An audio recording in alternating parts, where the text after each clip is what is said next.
Alrighty. How we doing? How we doing?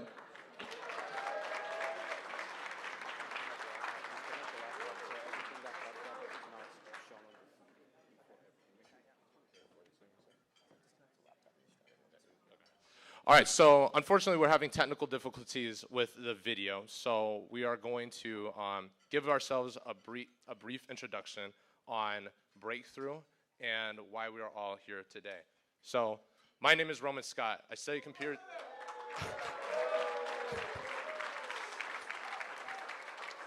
Thank you. My name is Roman Scott. I study computer science here at Stanford. I got my master's in management science and engineering. I'm also an incoming JD MBA candidate at Harvard Law School and Harvard Business School. But in terms of, thank you. But in terms of my background, almost everybody in this room is an entrepreneur, either as an investor or as a founder. And my journey with entrepreneurship began when I was 15. My parents were unemployed, so I created a software development business called Burton Algorithms in order to bring in income for the family. But throughout that journey, I encountered a lot of difficulties with running my business because of the lack of access to capital.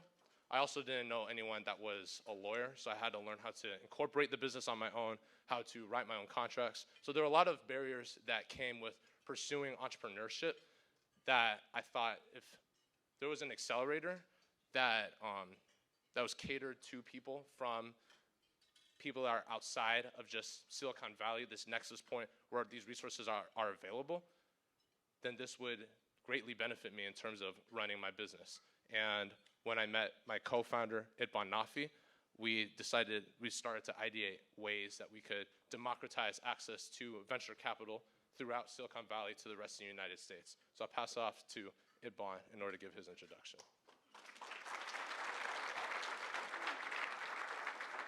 Alrighty, thank you, Roman.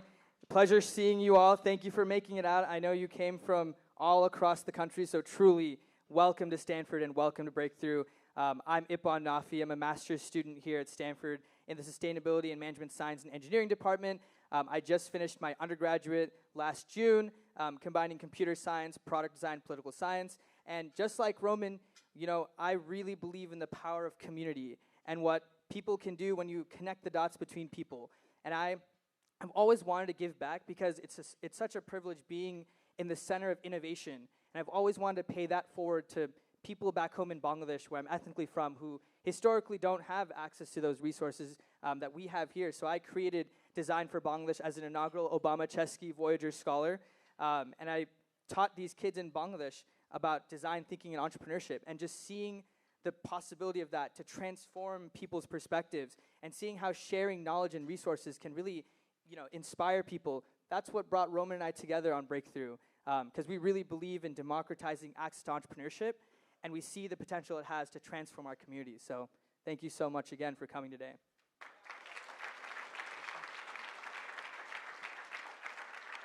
So a little bit of a recap. We started Breakthrough last year. We had 19 founders in that original cohort. It was last year, same time at the Black Community Service Center. So thank you everybody that was in attendance last year.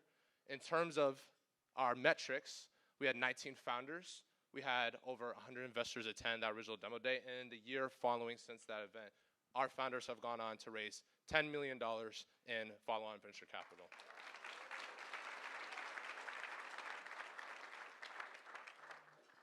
And so today, what we did was we assembled 20 teams together from all across the country in order to deliver their pitches to the investors, you guys in the room.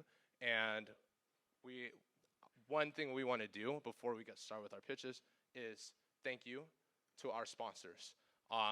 Mayfield, NVIDIA, Gunderson Detmer, Silicon Valley Bank, the Knight Foundation, JP Morgan, Stanford Law School, Amazon, Emerson Collective, BLK Capital Management, LinkedIn. Thank you so much for being our corporate sponsors for this event.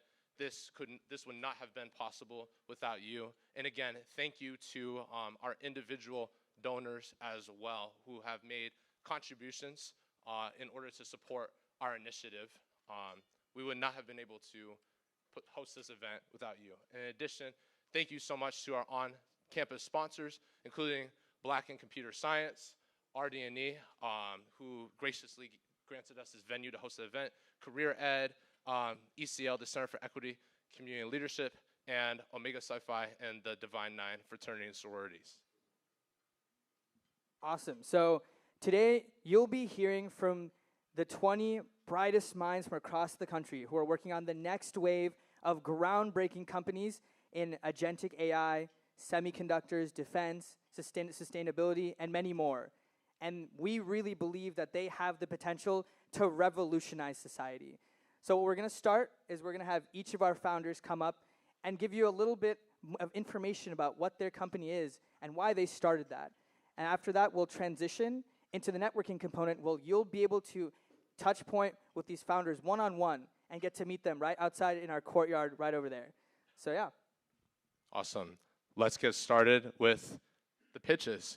First up, we have TensorPool, which is orchestrating GPU compute for developers across the country. Thank you, Roman.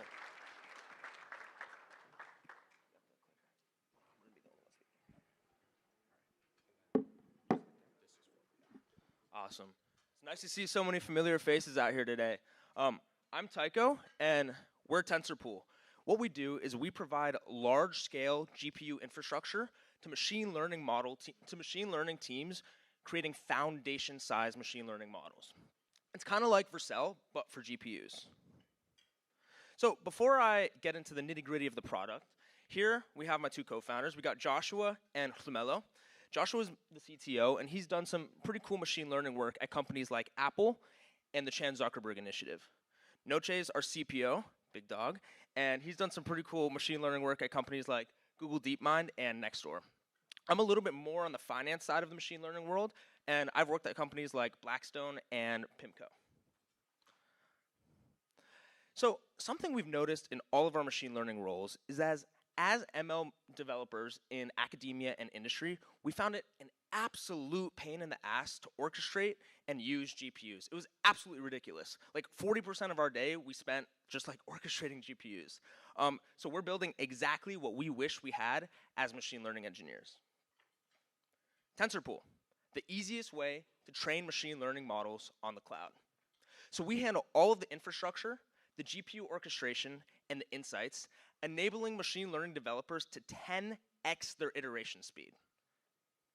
Not only is it super easy to use, but it's also pretty cheap. So we can save our users around 50% on GPU spend, and this is because we've developed some pretty cool in-house spot node resumation tech. So we've noticed that machine learning infraspace is at a bit of an inflection point right now. There's so many hyperscalers providing compute, but there's no company that makes it super easy to access and orchestrate these machines. And that's what we're doing. So it's kind of like Vercel. I'm not sure if you guys are familiar with this company, but what they did is they made it super easy to web host. We're doing the exact same thing, but for GPUs. We only launched 3 months ago, and we already have some pretty solid traction. We have over 1,000 user signups, over 3,000 models trained, and upwards of 150 models per person. As of this past month, we also hit 50K MRR, which we're pretty happy about. Thank you so much.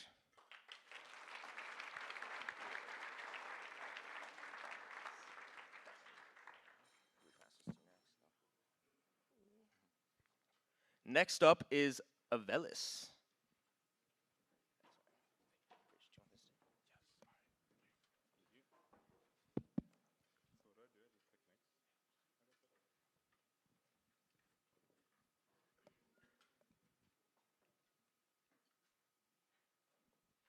Hi, I'm Angel, and I'm building Avelis, AI to eliminate medical bills and fight insurance denials. This is personal for me. I've been dealing with a chronic knee injury for the past decade. I've now had 3 surgeries on my right knee, and I've had to fight down over $250,000 of inflated charges from the hospital. Medical bills are extremely complex, and patients are left in the dark. Up to 80% of medical bills have errors, and only 0.2% of patients actually fight back. And this has created a massive issue to where 100 million Americans have medical debt, and it's the leading cause of personal bankruptcy in the United States. We've seen dozens of startups and patient advocacy groups trying to tackle this problem for years, but nobody has been able to scale their impact meaningfully because unstructured data has always been the barrier. You have medical bills, explanation of benefits, doctor's notes, all coming in dozens of types of formats. And so traditional automation just can't work here, and even first-generation LLMs just weren't powerful enough. And so now with these reasoning models being introduced over these past few months, it's now possible to build an agentic flow that can handle that dispute process from end to end with little to no humans involved. And that's what we're building. We're deploying AI agents that can negotiate directly with providers and insurers. We launched our beta in March of 2025, currently working with 58 patients, and we've already saved over $286,000 for patients. I want to put you in the shoes of one of our customers. Meet John. John was on the verge of declaring for bankruptcy just a few weeks ago before he met us, and my TikTok video came across his For You page. And so he reached out. John had a terrible accident last year. He had to go to the hospital, transported by helicopter, and got 13 different medical bills for over $274,000. We were able to automatically screen John for financial assistance because he's unemployed, and most hospitals in the United States are required to give financial assistance, which he didn't know about, and the hospitals aren't incentivized to tell him about. And in just 6 weeks, just last week, we got this letter from the hospital that his bill was crushed down to under $14,000. So this is an amazing outcome for John.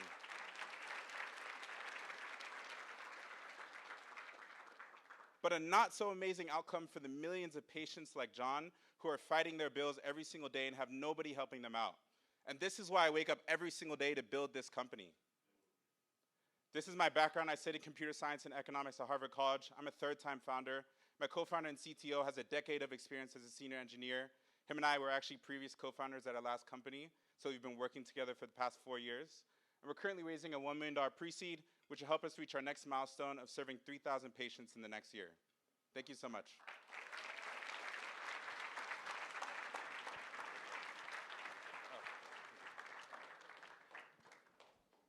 And now we are presenting our next team, which is Vime, which is developing AI for government and crisis intervention.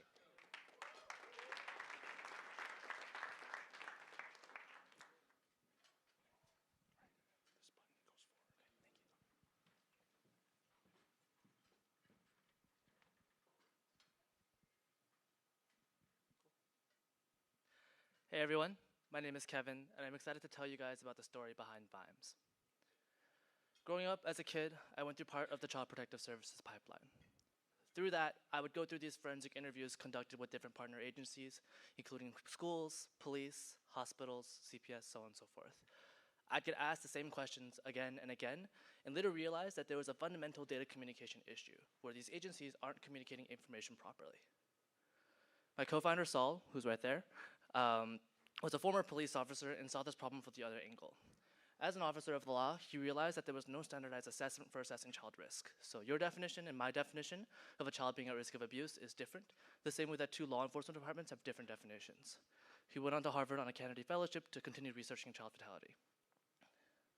This is not an isolated incident across the country. There are over 1 in 3 children are at risk of abuse by the time they turn 18. It's not just children. Every 1 in 4 women with domestic violence, elders, gun violence, queer, racial minorities, and other adverse populations share similar stories. And so our initial mission when we set off last year was to end all preventable child deaths in America.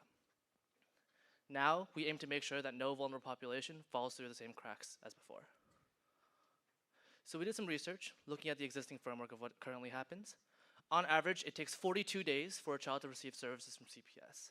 That breaks down into judgment calls being made on scene with no standardized assessment for risk, slow information exchange between schools, hospitals, CPS, and other agencies between police officers and them, and no long-term database or analytics being done on top of that. We come in and bring that intervention time down to 12 hours. We started by creating the first standardized child risk evaluation, which was expert validated and then published with the Georgia Association of Chiefs of Police, and then built the Vime system. Breaking that down, we have automated form reporting that allows for, automated form reporting that is SOC 2, CJIS, and HIPAA compliant. That risk assessment calculation, which integrates with existing police systems and allows for automated one-click solutions. Secure messaging across different platforms and different stakeholders. And then a database that, for the first time, you can track the progress of a child in terms of receiving services, as well as analytics for our custom supervisors and police chiefs. This time last year, we had no pilots. We were pre-revenue, pre-product. 11 months ago, we launched our first pilot, which was a 3-year-long commitment at $50K for the first year. Since then, we're now live across 15 different departments. We're on track to be across 13 different counties across 13 states in the next few months. And 2 months ago, we raised a $2.2 million pre-seed round. We're not actively raising right now, but we want you to be part of the journey. If you're interested in staying in touch, please scan the QR code. I'll show this at the end of the presentation as well.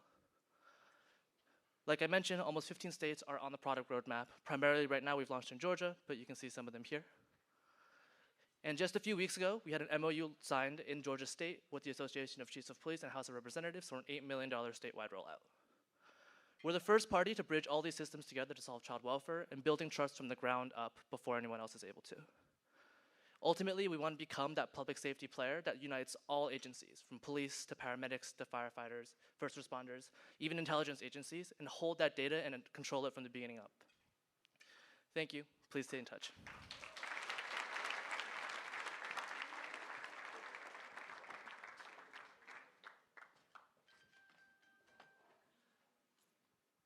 Now for our next founder, we have Zoe Lynch, who is creating generative AI that can create video games with a prompt.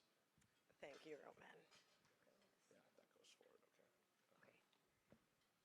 Roman. Okay.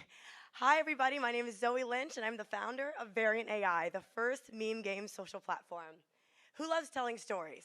I know I do. Actually, ever since I was a kid, I loved telling stories. Whether it was the newest drama at school, telling my parents, or it was what I wish the ending of my favorite fan fiction actually ended, but it actually ended up like with a different like love interest, and it was like really bad. Or it was like me like just talking about my day. I love to speak. Okay, and I love to tell stories. But unfortunately for me, I couldn't do that. I had ADHD, I have a reading processing disorder, a writing one too, and I had a speech impediment. So my words did not make sense at all. Not only did my words not make sense, but my stories didn't. And actually for the longest time, most people didn't even really want to hear my stories. So that's how we got to this. When I started playing Sims for the first time with my little sister, I remember I was clicking buttons, and on the screen, I was doing like a vampire romance with Edward Cullen. I forgot who else I was doing, but it was a crossover. I was able for the first time to tell a story to my little sister, and this was the first time ever, and I was like amazed. And I think I learned 3 things that day. 1, I would never stop playing The Sims. 2, I would continue to create games and communicate through games for the rest of my life.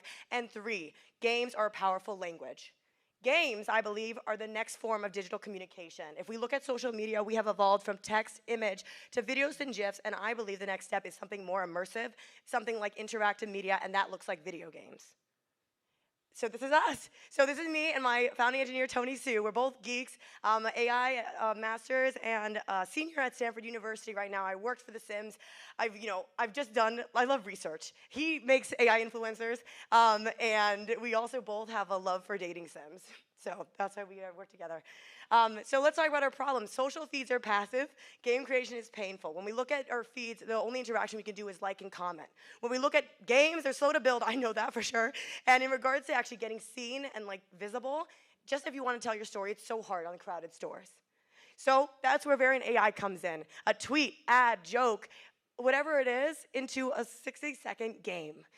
So whether you're RuPaul trying to like pub like the next episode of Drag Race to your like girlies, or you're a K-pop stan who loves BTS and wants to live out your dating sim fantasies, or you're Mr. Beast trying to like advertise for Beast Games, or you're Kylie Cosmetics trying to do a really cool contest for a lipstick giveaway, everybody can tell their story.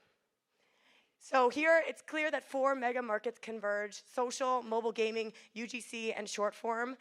But honestly, beyond this, these are just numbers, right? This is about building a dream that I've had ever since I was a kid. And me and Tony, we're really excited to do all this. So yeah, so if you're excited to learn more about the future and join the future of games, then please also reach out. Zoe at Trivariant. Thank you. Thank you.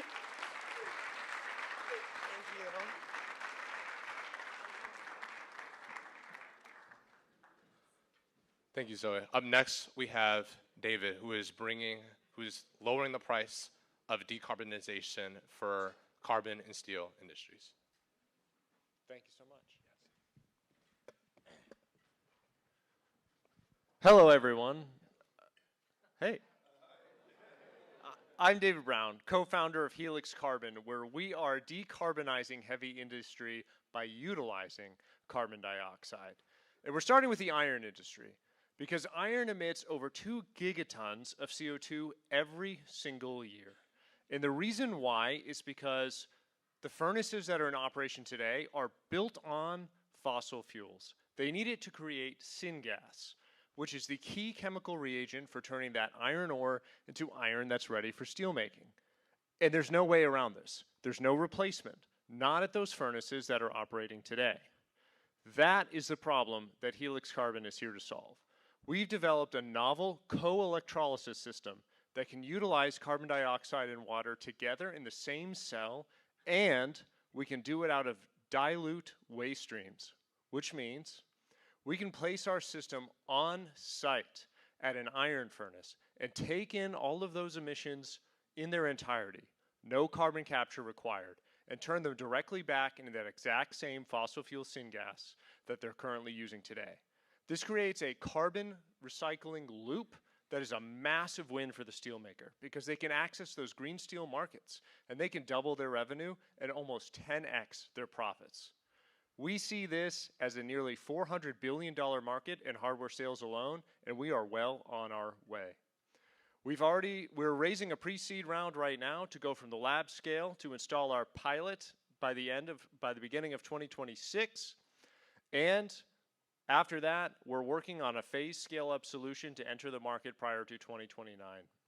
And we've got the right team to get this done.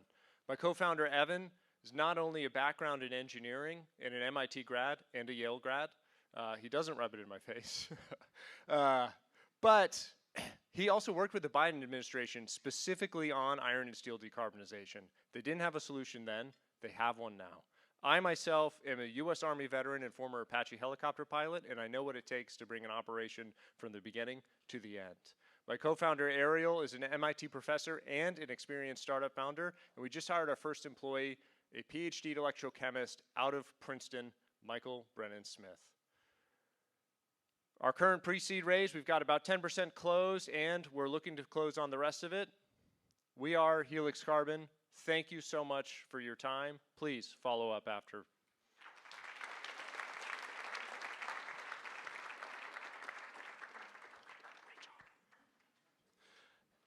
Thank you so much. Next up, we have Darrow, which is creating AI for construction.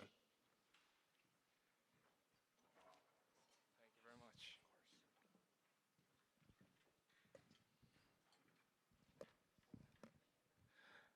All right. Hey folks, my name is Alex and I am a construction guy. Oh, I'm sorry, Dave, I'm stealing your show. Let me go back to this. That's the other good company. This is us. Amazing, one more time, sorry about that. My name's Alex, I'm the construction guy. I've had the privilege of building these landmark projects across the United States alongside thousands of brilliant workers and managers in the field. And what I've noticed consistently is that there's this data gap, loss of information between the field and the office that really leads to most of our challenges on site. And to tackle it all, we've built Darrow. It's a suite of AI software obsessively field-centric in our operation, and we're starting strategically in our wedge area called punch list. It's a simple definition. It's a task list that needs to be done at the end of the work area. But in reality, it looks like this. Tens of thousands of activities piling up at the end of the work area, and in large numbers, there's about a million construction firms working on almost 500 million of these tasks, spending $10 billion each year. And they want to get down to zero punch, no punch list at all, and we've built Zero Punch for them. It's a simple documentation solution for our ZP Punch product. We allow them to simply and rapidly document on the site, and we automatically create the punch list for them, as well as providing seamless integration.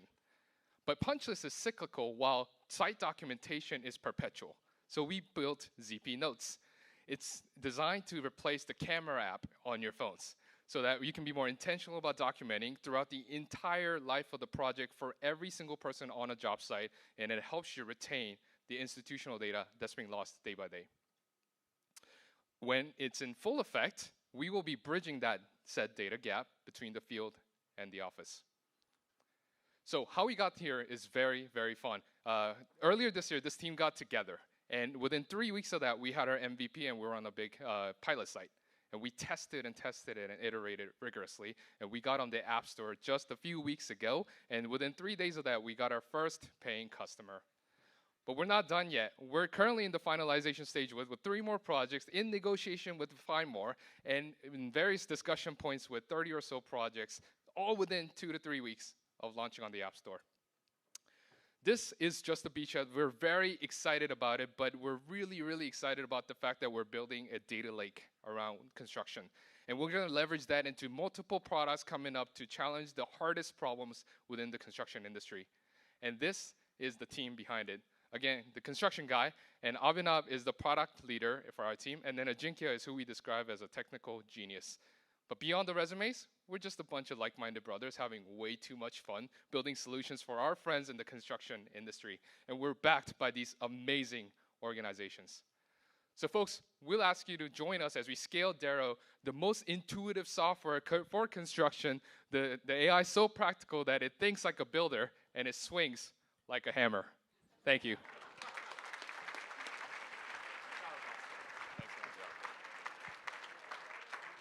That was awesome. Up next, we have Rowan, who is building Africa's first legal search engine.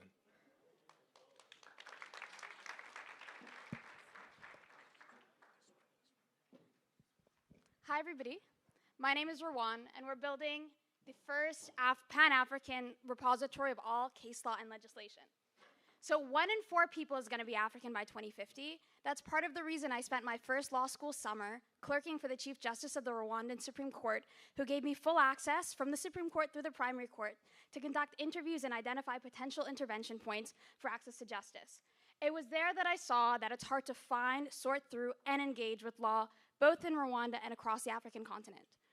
The impact of this is significant. It's hard to access justice. People wait for years in prison because of delays. It's hard to do business, and it's hard to learn from best practices on the continent. And so in April, I went back to the Chief Justice, and I said, I know a few computer engineers. I go to Stanford. We could probably put something together. By June, our team came together, and we had an initial grant. By November, we had a prototype, and we had product market fit the minute we showed. We had to change passwords after each demo session because people would overwhelm our systems. They would take photos to use them later that day. And they said that we'd save about 70% of their workflow. In April 1st, I was introduced to a justice on the Kenyan Supreme Court who said that he wanted to make bringing this across Africa his legacy. By April 18th, they had shown it to 350 judges in Kenya. The support has been humbling. We set up a nonprofit to ensure access to our services could be delivered to people in the public interest. But we also realized that there's considerable economic opportunity here because we're going to capture the entire African legal market. It is extraordinarily sticky as a product, and through our exclusive relationships with Supreme Courts, our unique access to data, some of which has never seen the light of day, the strong network effects between and across courts, and the fact that because judges are using the product, all of the lawyers are also going to need to use the product, we believe that we've set a strong foundation. We also believe that we've found a Trojan horse into unlocking economic potential on the African continent. And that is the fact that, again, 1 in every 4 people is going to be African by 2050. Anybody who wants to engage with that market is going to need to be compliant with it. That information is fragmented and will be the single holders of all of the case law and all of the legislation. We have a brilliant team of motivated African engineers to do it. And we've done this all on less than $40,000. So we're hoping to find thought partners and others to raise $2 million to allow us to take our rocket ship to launch through and across Kenya. Thank you so much.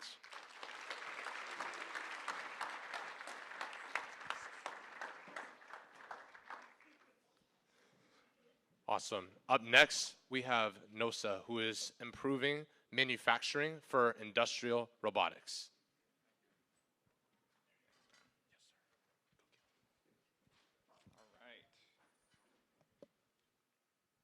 All right. Hello, everyone. How's everyone doing? Wow, it's a big room. Great to see everyone. I'm Nosa Edamoya. I'm the founder and CEO of Reforge Robotics, and we're building software for autonomous manufacturing with industrial robots.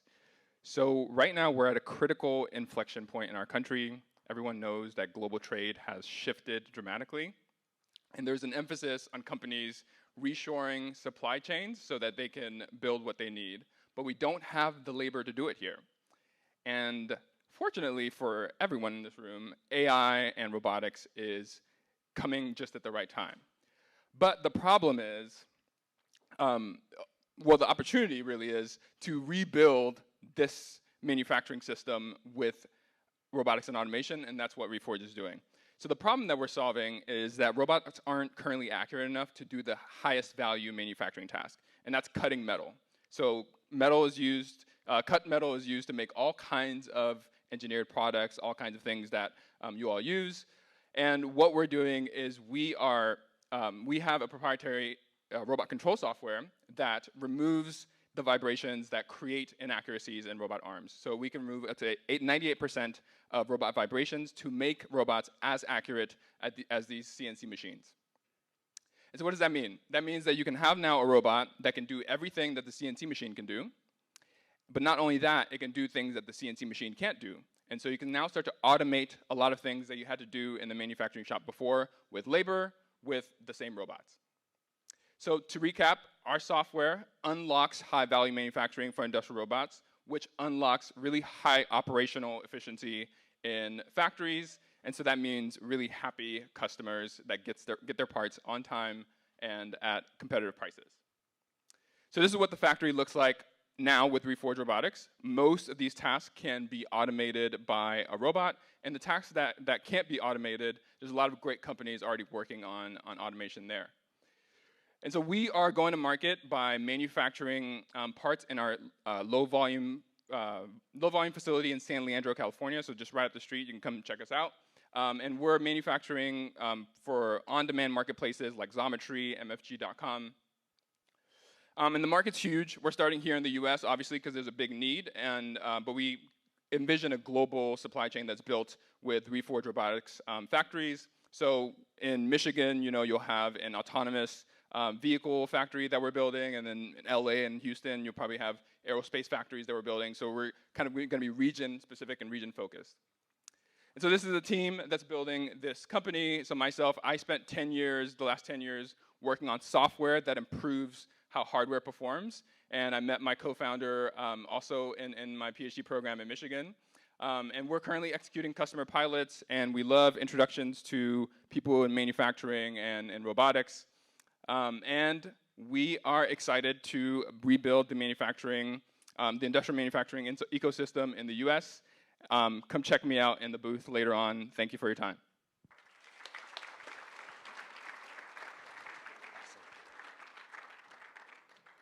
Awesome work. Up next, we have Amira presenting her startup, Cupboss.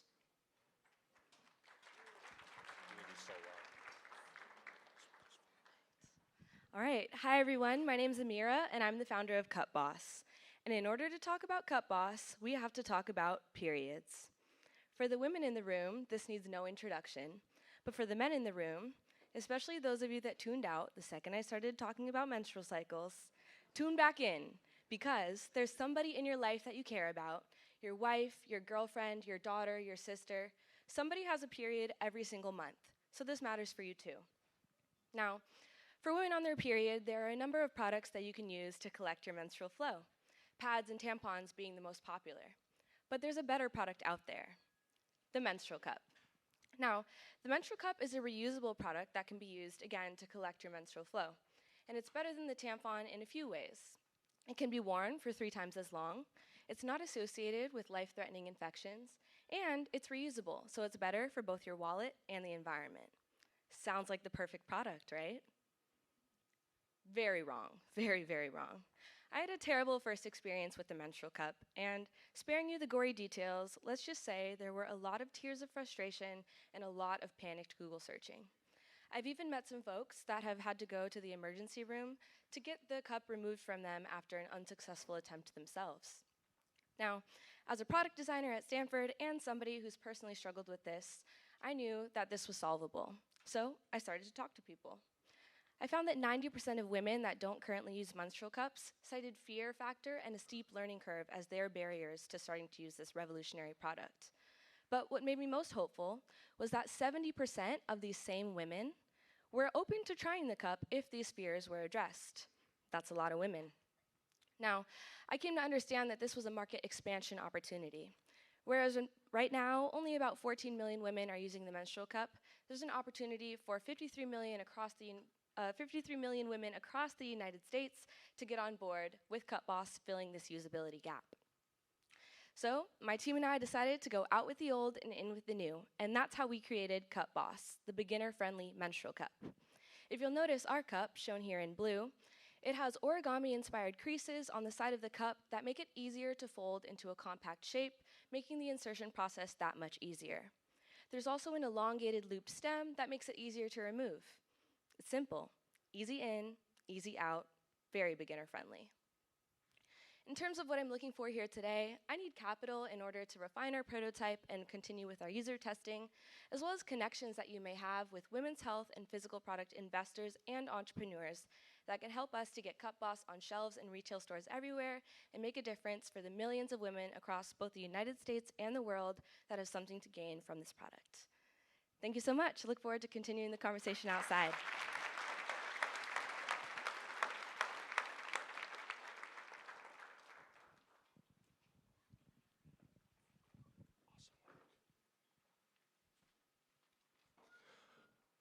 Up next, we have Sophie, who is presenting her retractable solar roof system, Bloombox design.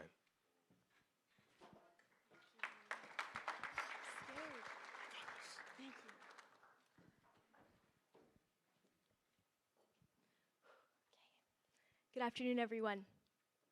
These two images were taken 1 year and 8,000 miles apart. Both of these disasters left millions of people without access to electricity for extended periods of time, and both show how vulnerable we are to disruptions of the conventional power grid. In the United States alone, there have been 55 multi-billion-dollar natural disasters in the past 2 years. Globally, over 1 billion people live in energy poverty. My company, Bloombox Design Labs, has successfully brought reliable, state-of-the-art, solar-powered computer classrooms to thousands of students in remote and austere environments. We believe that it is time to truly decentralize power solutions to make communities more resilient. Our core innovation is our retractable solar roof system. It's a cost-effective, clean energy solution designed to mount any standard shipping container. Its base unit provides 3,000 watts of power. It's mobile with a low profile. It's mobile with a low profile in height and width. It's got a clean, rugged steel frame design that conceals its internal wiring, operated by a gear crank with a multi-directional chain and sprocket system. It's secure when mounted to ensure safety from damage and theft, and it's modular. The base unit can be mounted in series to expand the reach of the solar array for greater power needs. Having weathered Cyclone Freddy, our roofs have proven resilient as critical power sources when all other sources have failed. We hold patents in the US and internationally. We have received recognition at the RE+ Clean Energy Trade Show, and we've won an award from the US Department of Energy. We believe this idea is gaining considerable traction. And beyond disaster resilience, we see immediate applications in the $2.3 trillion off-grid construction market and in off-grid healthcare, education, housing, and forestry. I'm Sophie, and I study architecture and engineering at Stanford, and I'm the founder of Bloombox Design Labs. My team is shaped by hard-won successes in the field and is deeply committed to innovation that democratizes the reach of sustainable energy. With $3 million, we can begin to manufacture the retractable solar roof system right here, to literally advance the frontiers of clean energy and to help power a bright, beautiful future for our planet. Thank you.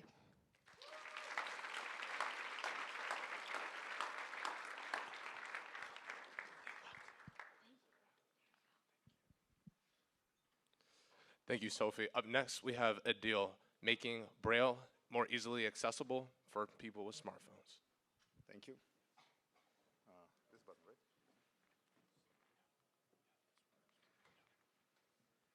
Hi, my name is Adil. I'm a founder of PocketDot.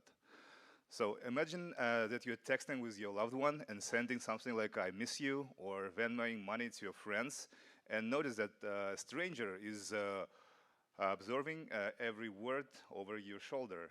So this violating of your privacy is happening every day for blind and visually impaired people, millions of them every day, just because they're relying heavily on the voice comments and everyone around them can hear them.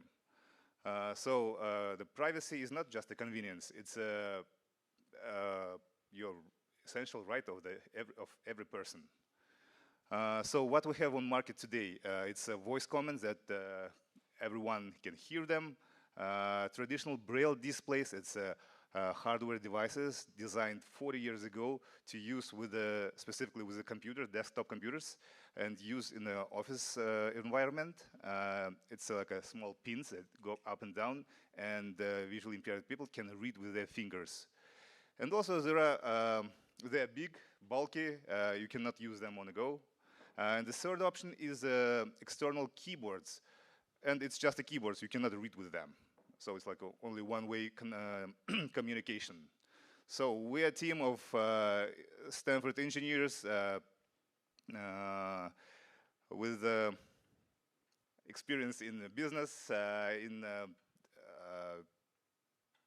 big tech, accessibility evangelists, and with support of brilliant Stanford professor Manu Prakash. We believe that our team can fix this problem. So what we built the PocketDot. It's a small braille display. So this huge bulky device was squeezed to the small case that you can attach easily to the backside of your phone, and braille blind person can use it on the go, can read, write, send messages, send emails, search web, do everything, and even use ChatGPT with this converting pictures to images to text. And everything with no voice, quiet, and absolutely privately. So we conducted over 100 interviews with blind and visually impaired people, collected all their pain points, problems, and combined everything and iterated in our prototypes and came to the current last version of our device. That's how we get more than 100 pre-orders and could decrease the production price twice. So the market opportunity is huge. Only in the United States, there's 7 million blind people, and with our price, $250, it represents more than $1 billion, and worldwide, it's like more than $10 billion. So we are starting for the 3 years, we're starting selling it directly to our customers, and then we reach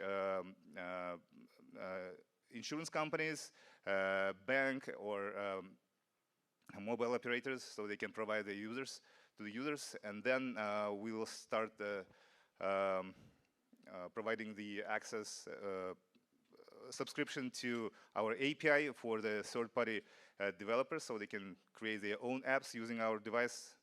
And we are fundraising for $2 million to decrease the production cost even more with help of our Stanford professor, and start the full scale manufacturing in the United States, and build our first 5,000 devices and ship them to our customers. Thank you so much. If you want to see how it works, please stop by on one of the tables, and I'll show you. Thank you.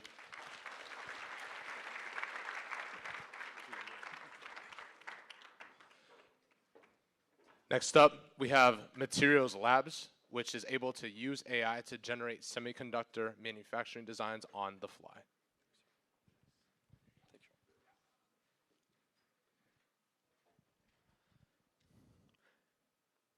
Semiconductor progress isn't limited by lithography anymore.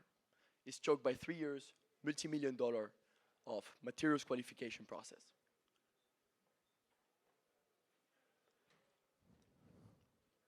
Today, the material qualification process is really tough.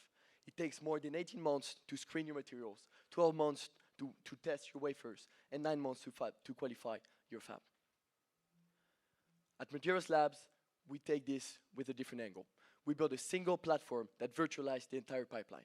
from the AI discovery that would screen 1 million compounds in minutes, to a digital twin that would virtually synthesize and grow wafer and also include defect heat maps in live. And finally, fab integration that will test for lithography fit, transistor PPA, as well as a CapEx model so that your VP of process can hit a go, no-go decision before a single crystal is grown. Under the hood, we combine graph neural screening network, a TFT surrogate trained model, as well as an entire pipeline that is trained on GPUs. Our TAM is 35 billion AI-enabled materials and software services. And we already have 3 pilots in use. So far, we have had a pilot with a GaN manufacturer that led the yield from 55 to 83% in just 48 hours, as well as a defense OEM that used our product to screen 12 rare earth 3 radar substrates. And finally, we have 200K in letter of intent that are signed already. Our team combines a deep experience. My name is Matteo Pitel. I studied applied math at Stanford and was previously working at NASA JPL. And our team combines experience from AI simulations, as well as semiconductor processes and defense-trained manufacturing. Today, we're raising $3 million for a pre-seed round to accelerate the next generation of chip. And please join us in our journey to turn wicks to wafer and to R&D in 2 weeks' time. Thank you very much.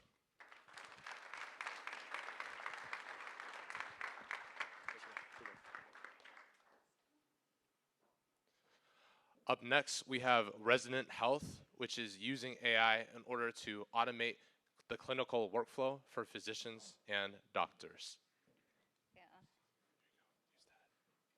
Hi, I'm Akila, and I'm a Stanford Harvard-trained board-certified internal medicine physician and co-founder and CEO of Resonant Health. We do for independent and community clinics what Shopify did for retail. We simplify and scale everything behind the scenes. If running and building a clinic is like building a house, our AI practice in a box is the general contractor. We organize the chaos, automating billing, documentation, referrals, care coordination. Currently, in the operationally broken market, doctors have to subcontract and manage dozens of different teams and tools. So how do we do this, and why do we know this industry? So I've lived the pain of this problem every step of the way as a practicing physician, building and sustaining insurance-based clinics. My co-founder, Ali, has a Stanford Healthcare AI PhD and has worked at clinical-grade healthcare models at startups as well as for the government. So together, we have the clinical intuition, leadership, and technical excellence for the real world. So how does it work? A doctor like me logs onto the platform for Resonant Health, and our AI overlays the entire electronic health record. We are able to summarize all of the patient history, including unstructured data, visualize it for the doctor so they can chat with it before the visit. Then during the visit, all the doctor has to do is talk to the patient, and our AI generates all of the deliverables: notes, billing, queuing up labs, orders, referrals. If you're launching your own clinic, we're the end-to-end full-stack operation solution. So we're doing for small, medium business clinics what we can do to help them thrive and be able to stay in business and not sell out or burn out. So it's a $300 billion primary care market with a $6 billion practice software management market. With our B2B SaaS, there's 200,000 SMB clinics that are currently underserved by being too complex for piecemeal solutions and sidelined by legacy electronic health records. So we've bootstrapped our original HIPAA-compliant product and are live with design partners, as well as a paid pilot this year. We have a wait list of clinics who, when we can onboard them, they're ready for us, which is why we're raising our pre-seed round for $1.5 million to get us to our next milestone of $2 million of ARR with 10 customer clinics. So I want to leave you with one thought today. As you see a sign for a clinic nearby as you leave, think about the technology you saw today from Resonant Health and how it can fundamentally and forever change how the frontline care feels for both the doctor and the patient, where the doctor is available to sit with, see, and resonate with the patient. Thank you.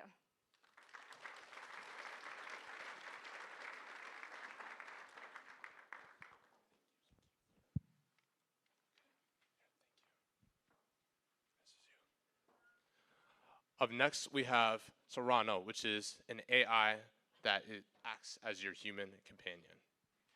Thanks. So if you didn't notice, I have my cheat notes. My name is Ralph. I'm the CEO and founder of Sirino. And my story, our story, starts with my depression that got so bad that I couldn't get out of bed for a prolonged period of time, and it was my brother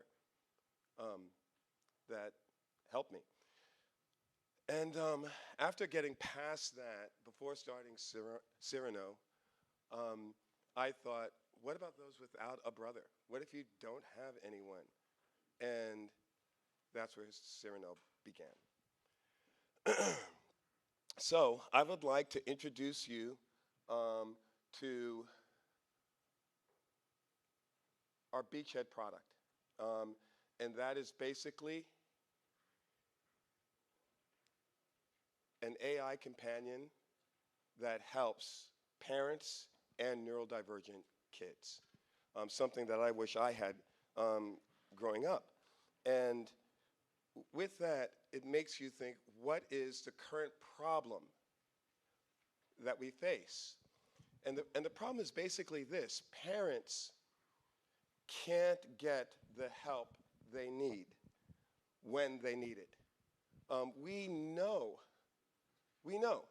that early prevention and preventative treatments can help 80 to 90% of neurodivergent kids. Yet we spend $78 billion on services that don't provide this. And this is with parents spending, get this, $5,000 a month, with as much as $400 out of pocket for 27 months before you can get a diagnosis, a year before your first therapy. That's just 30 minutes a week. And that's if you can get it. The system, and we all know this, is broken. So what do? Well, what would be great, is if you could give something to the parent to talk to anytime they want about what's going on with their kid. And then give something to the kid, to the child, that will play games that teach them how to ask permission instead of hit, that uses cognitive and behavioral therapy in a Disney-like movie. If you have those two things, and you can make that one AI talk to the other AI, you know what you have? Early intervention and preventative therapy that is orchestrated by the parent. That's what we built. And, okay, I may not have said this, but I'm a lecturer at Stanford and a geek. And this is where the train normally goes off the rails because I like to get into the tech, so I try to simplify it and say we have two things. One is that we have AIs that work together, which means that you have the AI that can share memory and yet still have private memory, and they can have roles, like a parent to a kid AI. So that's one, which is pretty cool. It's actually pretty cool because each AI adapts on its own to its user, own personality, and so forth, which means that we have an entire world of artificial people, all different, all unique to the user that adapts to the user. But that's not even the coolest part. The coolest part is that we've created a continuously learning AI system, which means what the system learns that helps someone else, it can then use to help your kid. It's learning this all the time on its own. It's a continuous learning AI system, and we're really excited about that. Let me just point to that lower left-hand part, which talks about the structure of what we built, where you have one AI, and it can manage a bunch of AIs. And I just want to ask you, what other types of systems might that be useful for? I don't know, like staffing or customer support, but just planting that as a seed. And if I want to go a little bit beyond that, this is what the system discovered. So where are we? We have organizations that give us access to 30,000 parents and kids. We have patents in AI. We've developed projects at Stanford, Berkeley, and built and deployed continuously learning systems. And if you are excited by AI, that literally makes humans better, come talk to us. Thank you.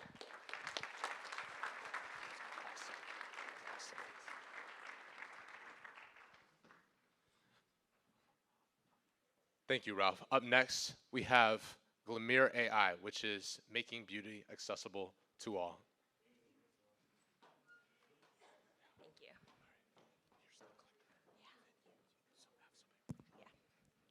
Hi, everyone. My name is Florence Felipe, and I am the CEO and co-founder of Glamir AI.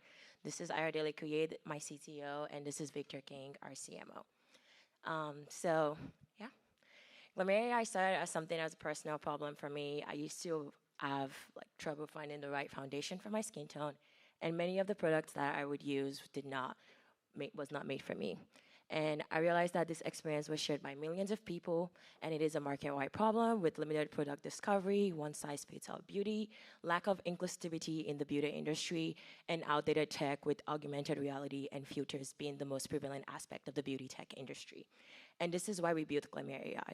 So Glamir, all you have to do is upload a selfie, and it analyzes your face and gives you product recommendations and beauty advice based on your unique features and tailored to whatever it is that you tell it to do. We had so much conviction in the idea that we built a prototype in 1 month, and it's only been 7 months since then, but we've done 42,000 users, over $20,000 in revenue, 1,000 paying customers, all organically. We often like to say Glamir is the Reddit for beauty, and that's really just it. Through our multifaceted revenue strategy and content marketing strategy, we're opening a lot of doors for a big B2B opportunity, and yeah, we're excited to continue to build Glamir. Now, the opportunity in the beauty tech sector is massive, with a TAM of nearly $6 billion and a SAM of nearly $1.5 billion, focusing on Gen Z and millennial women in North America and Europe. Not to mention the fact that the beauty industry as a whole is set to reach $132 billion by 2029. That number, as it stands, is primarily predicated on the sale of physical products from legacy brands and newer players, which is why Glamir doesn't intend to reinvent the wheel, but merely to enhance the customer journey through cutting-edge technology and a tailored beauty community, things that our target demo now demand. With several years of experience in consumer app development and branding and marketing strategy, we are the team to scale Glamir into not only a category-defining product, but also a brand. We've raised $150,000 in our friends and family round and are looking forward to opening our pre-seed at the end of this month officially with a target of $1 million to scale user growth, improve our AI models, and secure strategic beauty partnerships. We'd love to talk more about how we can shape the future of beauty tech together. Thank you.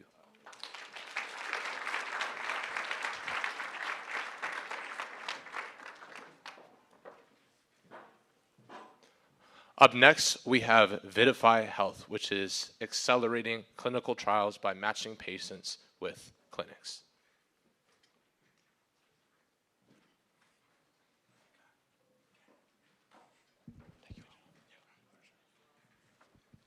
Nice to meet everybody. My name is Samir Hooker. I'm a recent graduate of Berkeley and the CEO and co-founder of Vidify Health. Growing up, I want to tell you a story of a person whom I hold dear to my heart. She was a mother of two. She had two diseases as well, ulcerative colitis as well as rheumatoid arthritis. And the problems that she faced were twofold. Doctors told her that she had two options. The first being continue to take medicine that would ultimately end her life prematurely, or undergo life-changing surgery that would inhibit her duties as a mother. I've seen my mother, the person who I'm talking about, go into clinical trials and ultimately wait 40 minutes to an hour just to be screened to told she doesn't fit a trial. And that's why I built Vidify Health. The problem for pharmaceutical companies and CROs is that they lose billions of dollars to one bottleneck, which is recruitment. And the problem for people is that because of these recruitment delays, therapies are not getting to market faster, ultimately causing many lives to be lost. Insert Vitify Health, a platform driven by AI that automates recruitment for clinical trials. We operate an external patient marketplace as well as integrate into existing databases and optimize their database for recruitment. As investors, the biggest thing is signal. To date, we've had 24,000 patients catalysted by La Mesa Spine Center and LaFoot Orthopedic Clinic. In terms of the customer side, I'm proud to say that through finals, my co-founding team has been able to get just over 800 people to sign up for the patient side of our platform. We're asking for a $2 million pre-seed round to unlock $600,000 in revenue and service 6,000 trial-ready candidates in the next 18 months. Thank you.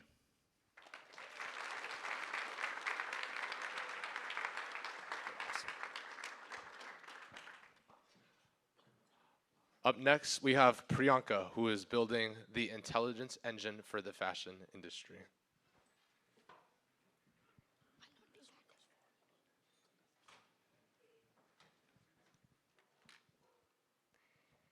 Imagine that your best friend, who's world's best stylist, fashion designer, and tailor, coming along with you on every single product page that you go to around the planet. And on every single product page, it can look at the product and tell you, hey, this shirt will probably create tummy rolls around your belly area. Hey, this jeans will visibly make you look taller. Hey, this dress may not be in trend right now. Then imagine how profound, personalized, and intimate your shopping experience will be like. Fashion e-commerce today is a $1.6 trillion industry by 2030. Yet, majority of its products are returned. And why? Because the current version of e-commerce lacks personalization. And all the current solutions are failing short. If you look at virtual try-ons, they don't understand the garment construction. It's just applying your face and applying a product on it. If you look at these shopping AI assistants, they are just glorified search bars. And if you think about human stylists, they have limited scale. In a nutshell, we are trying to fix a very deep-rooted emotional and personal problem from a very superficial and limited understanding of tech. This is where exactly Krida comes in. I'm Priyanka, Stanford GSB and Stanford School of Engineering grad. I come from a 50-year-old family business in fashion, and having built 2 fashion tech companies, I've literally helped thousands of customers my entire life to help them look better. With Krida's Vision AI agents, we accompany you across 10 million fashion e-commerce websites, and on every single product page, we look at the garment construction. So every single product page, we look at the garment construction in real time. We understand the user's emotional and physical needs. And at the same time, we understand all the fashion trends that are happening currently. And then help you create the most personalized and intimate fashion shopping experience. And this is not wishful thinking. My team of 5, that is Stanford and IIT engineers and world-renowned fashion experts, have already built the Vision AI agent that is covering top 100 US websites, that is 90% of the fashion US e-commerce market, and covering 1.5 million SKUs as I'm speaking to you right now. The intent is to create the most transformative e-commerce shopping experience, and for this, we are raising $3 million in order to build our Vision AI agent to come along with you on 10 million fashion e-commerce websites and build a core proprietary intelligence and build a solid GTM strategy. Our vision is to change the way the world shops and, in principle, become or make the first most transformative core intelligence layer for the $7.7 trillion fashion industry. Join us if you don't want quick fixes and want to fundamentally change the world. Thank you.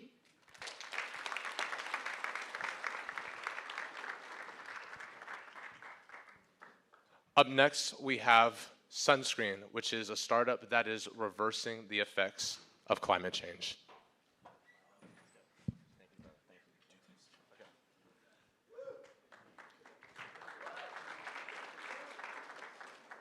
Hi, everyone.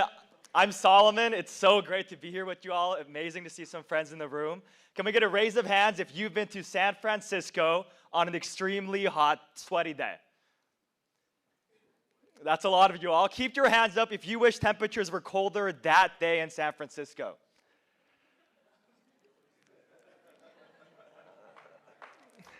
I love it, I love it. We're dropping citywide temperatures by 15 degrees Fahrenheit, and we're doing it with an invisible cloud over San Francisco and cities like it that dissipate heat. A novel atmospheric and weather-based technology that we're calling sunscreen. We're stopping heat waves and extreme heat through our localized cooling technology. We're fired up about this because extreme heat is a $7.1 trillion problem. The infrastructure is crumbling. People are dying. Blackouts are happening. My hometown in LA burned down earlier this year. That is why, with a world-class scientific advisory board, Stanford professor Dr. Rob Dunbar sits on the National Academy of Sciences board on atmospheric sciences and climate. Dr. Chinbin Lee got his PhD at Harvard, NASA research scientist, formerly Dr. Alan Hoback. We are working weekends so that you will never have to experience an extremely hot day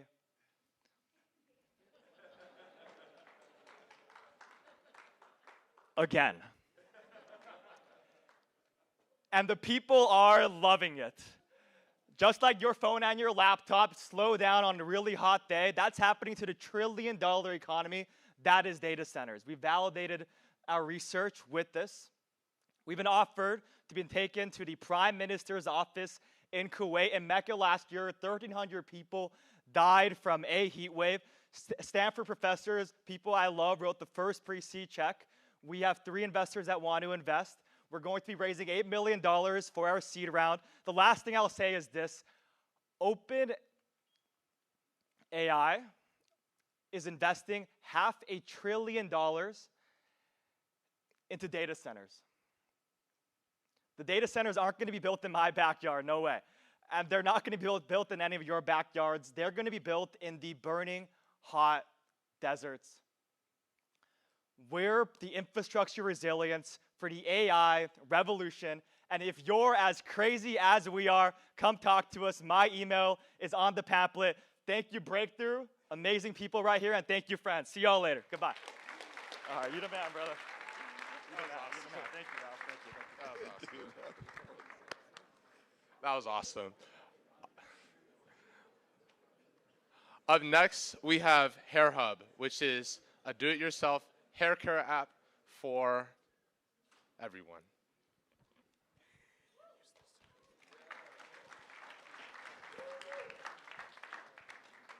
Hi, everybody. Hair is a big part of identity. And for Black people, it marks a person's tribe, social status, and family background. My name is Sarah. I'm co-founder and lead UX designer at Hair Hub, and I'm excited to share how we are impacting the beauty industry. So a recent study by Dove showed that 2/3 of Black women feel the need to change their hair to look more professional for a job interview, and 86% of Black teens experience hair discrimination by the age of 12. These stats do not come out of thin air. It's a direct result of systemic racism passed down to our culture, making us feel like our hair is less desirable. 38 million of us experience and have this experience with our hair. And we did not have the time or money to take care of it. So on average, college-age Black women spend 3 hours a week styling our hair and $500 monthly on our hair care expenses. We lack the trust, the knowledge, and the tools to figure out how to do it on our own. Hair Hub is the solution. We're helping users with a DIY app that helps you with product recommendations, styling inspiration, and planning tools to make it easier to do your hair on your own. We launched in September, and we've gained nearly 13,000 downloads in just 9 months. We even ranked on Apple's top 200 lifestyle app list. Our users love HairHub. They say it's amazing that there's finally a product out there for us. And we even pitched at the National Society of Black Engineering Conference and placed second place by the audience favorite venture. So currently, HairHub uses affiliate marketing as our main revenue source, where we are using Amazon storefront to show our product database. We're also planning to add a freemium subscription model and doing virtual and in-person workshops to teach people how to do their hair. So we're actively raising in our pre-seed round so that we can reach our next milestone, advance our marketing, and add UGC to our app. We are the HairHub team representing Black voices from all across the US, and we are excited to help Black women finally embrace the crowns that we wear on our heads, because good hair days are not a luxury, they're a right. And with HairHub, that right is just a tap away. Thank you.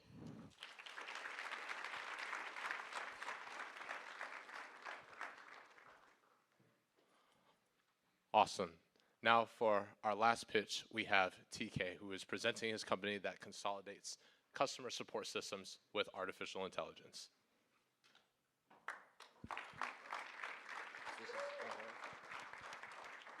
Hello, everyone. It's a tough act to follow 19 amazing pitches, but I will try my best. So we're building Cora, which is an AI customer service platform for PE-backed or private equity-backed companies. So whilst I was at Bain & Company, I ran a survey of about 1,000 portfolio companies. And I was going to investigate the impact of Gen AI on their operations. And I discovered that customer support is the highest rate of return, right? So in this case, 60% of the task that customer service was already doing would actually be done by AI.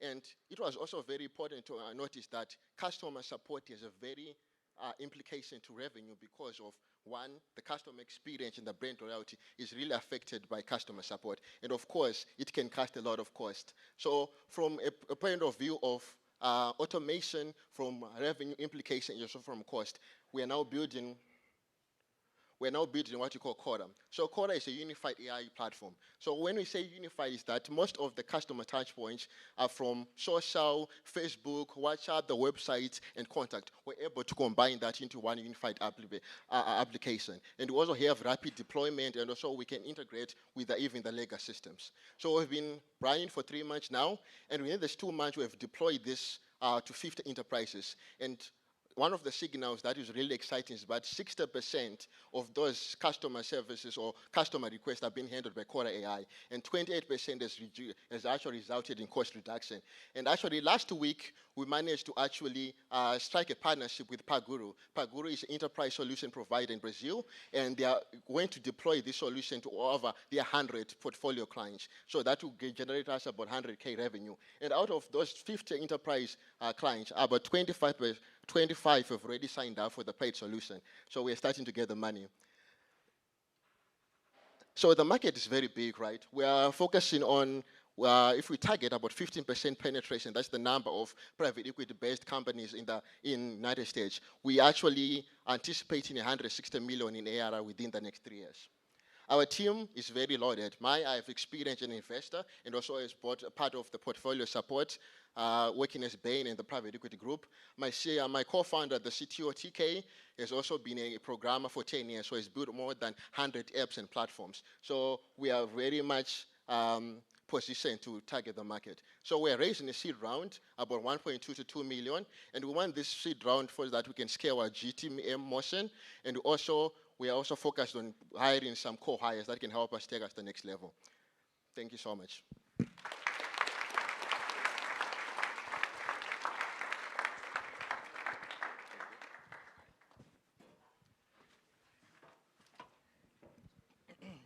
Alrighty. Thank you guys so much for hearing some of our founders share such incredible stories. What an amazing job. Can we get a round of applause for everyone who pitched today?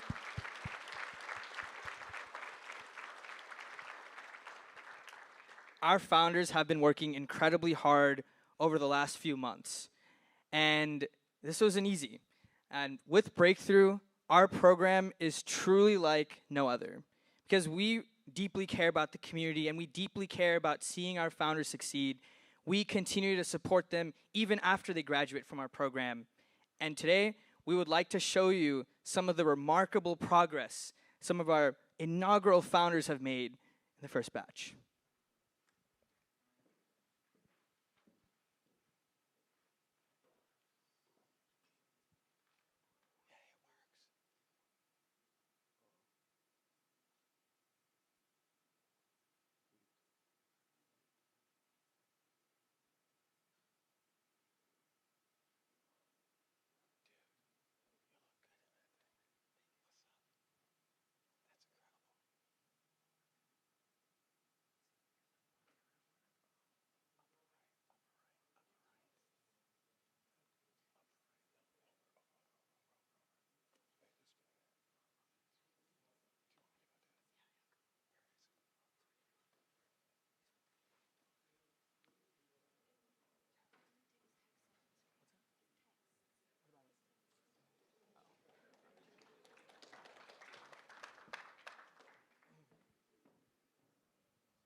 At Breakthrough, There we go. empower student founders by giving them access to how to navigate the venture capital and business ecosystem through one-on-one mentorship from world-class CEOs and investors. I was in the Marine Corps for 7 years as an officer, and I trained thousands of Marines firsthand on complex physical equipment. But for the longest time, they were way too expensive and took way too long to develop. I come from Colombia, and growing up, I loved so many things about my country, but not coffee. But then one day I tasted a cup like no other. For my little brother, Angel, he's got Down syndrome and he loves to cook.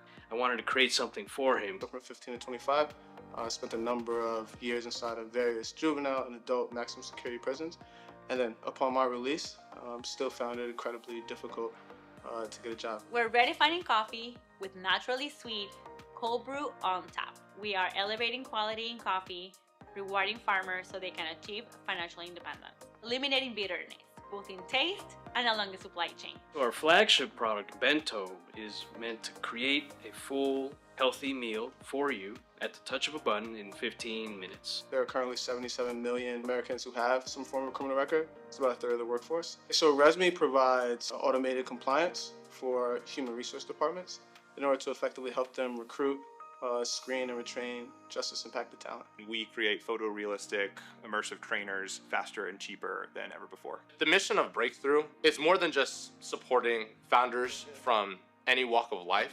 It's really about changing the socioeconomic landscape of America, because entrepreneurship is the fastest way for economic growth and empowerment. Breakthrough Ventures has been great in supporting us because they're helping to build this community of founders who are similar to us, navigating this complex ecosystem and dealing with the same types of issues that we're dealing with. I am actually working in Silicon Valley developing non-AI startup in the Valley. And so being part of this community, feeling supported, it's just been very, very fulfilling. Breakthrough has been far more successful than I could have ever imagined. In our first year running it, we had 19 founders. We put them in front of 100 investors in the room, and they ended up raising $10 million to accelerate and fund their businesses. Right, so Breakthrough brought a number of investors to demo days. Unbeknownst to me, in that crowd was a number of NBA players or firms that either had owned NBA teams or were associated with the NBA for one reason or another. And so us even appearing at Breakthrough literally planted the seeds for this later competition that would happen that the NBA Foundation was sponsoring. We had, clearly had done our pitch at Breakthrough, had refined our product, had got our messaging correct, then put in an application, ended up winning the entire thing, right? So it's kind of awarded a ton of non-dilutive grant funding, which really helped us get our start. We want founders to be limited not by any external resources and be bound by only their imagination, their dream, and the vision that they have for their lives, but also the lives of their consumers, their investors, and the rest of the world.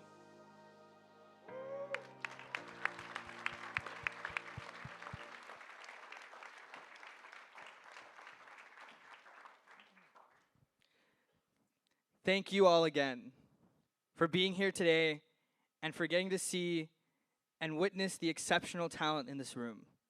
Now, what you see here today couldn't have been possible without help. And I want to say a few words of remarks to our mentors who help not only educate us, but also our founders through the countless mentorship sessions and the countless pitch reviews that we've done to get to this point. Our friends who've carried us through the thick and thin, and those all around us, our friends and family in general. We really couldn't have done it without you all. Now, before we transition into, the next component of our event today, so that you guys can get to meet our founders one-on-one, we'd like to invite all of our founders who presented today up to the stage.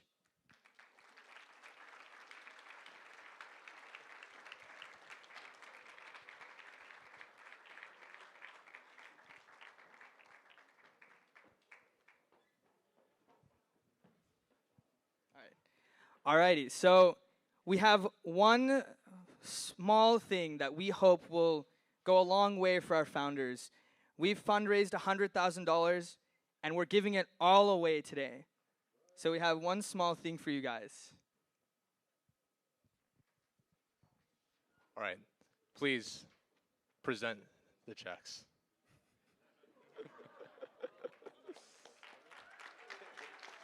Congratulations, everyone. Thank you so much for being a part of this year's Breakthrough Demo Day.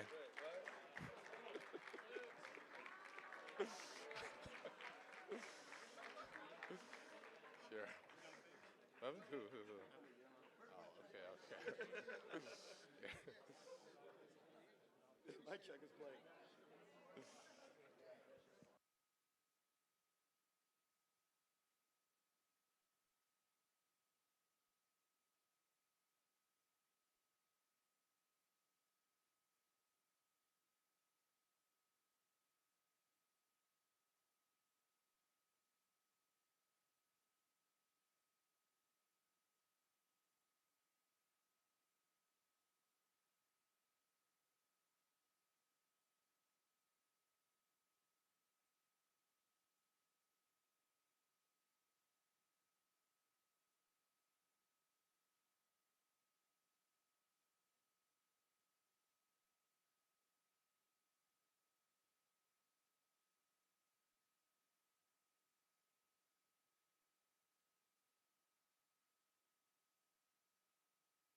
All right, now the last thing that we have to do is all of the founders, please hold up your grants, non-dilutive capital, no equity taken, in order to accelerate your businesses.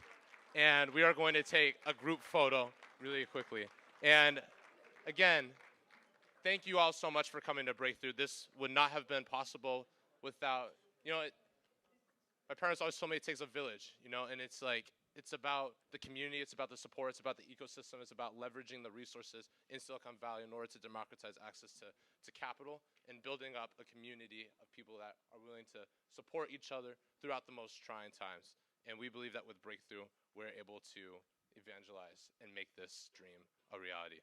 So thank you all so much for coming.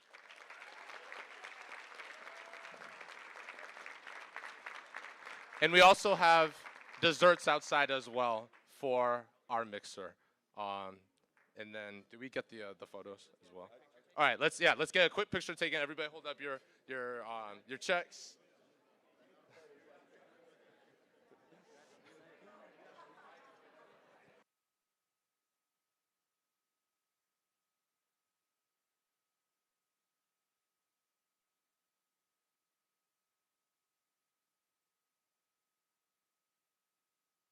Here, keep holding.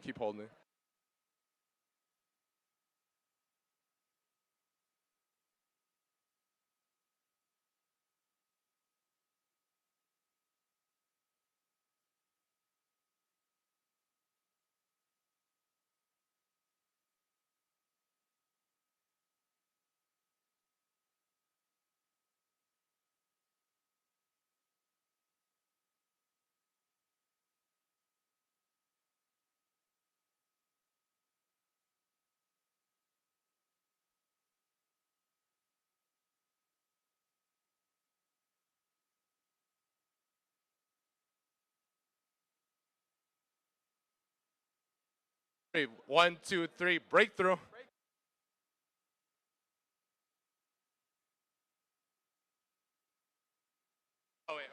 Wait, one second. All right, one more time.